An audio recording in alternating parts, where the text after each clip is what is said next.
Full Moon sale காலை 9 மணியிலிருந்து இரவு 12 மணி வரை ஆகஸ்ட் 27 ஒரு நாள் மட்டும். நிதி அமைச்சர் மரிய வில்சன் ஒரு குற்றச்சாட்டை முன்வைத்திருக்கக்கூடியதை நம்ம பார்க்கிறோம். லஞ்ச ஒழிப்பு துறையில அவர் இந்த புகாரை முன் வச்சிருக்காரு.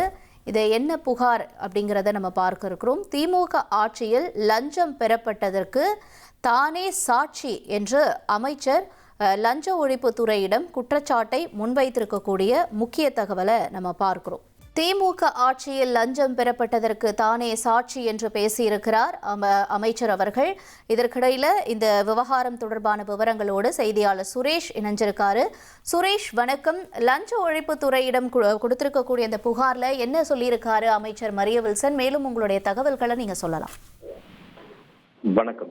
கடந்த திமுக ஆட்சியில பள்ளிகளுக்கு அனுமதி பெறுவதற்கு கூடுதல் பணம் வாங்கப்பட்டதற்கு தானே நேரடி சாட்சி என்று நிதியமைச்சர் மரிய வில்சன் கடந்த 25ஆம் தேதி சட்டப்பேரவையில பேசியிருக்காரு. இந்த நிலையில இந்த விவகாரம் சம்பந்தமா விசாரணை நடத்தணும் அப்படின்ற கோரிக்கையோட லஞ்ச ஒழிப்புத்துறையிடம் சென்னை உயர்நீதிமன்ற வழக்கறிஞர் கே பெரியார் என்பவர் புகார் அளித்திருக்கிறாரு.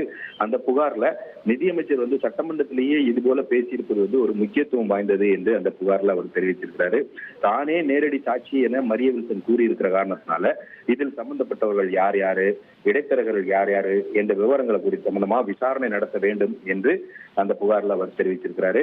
அமைச்சர் மரிய வில்சனுடைய குற்றச்சாட்டு மிகவும் தீவிரமானது என்பதனால இந்த புகார் தொடர்பாக லஞ்ச ஒழிப்புத்துறை விசாரணை நடத்தி குற்றம் நிரூபிக்கப்பட்டால் அது சம்பந்தமா உரிய நடவடிக்கை எடுக்க வேண்டும் எனவும் வழக்கறிஞர் பெரியார் தன்னுடைய புகார் மனுவில் தெரிவித்திருக்கிறார்.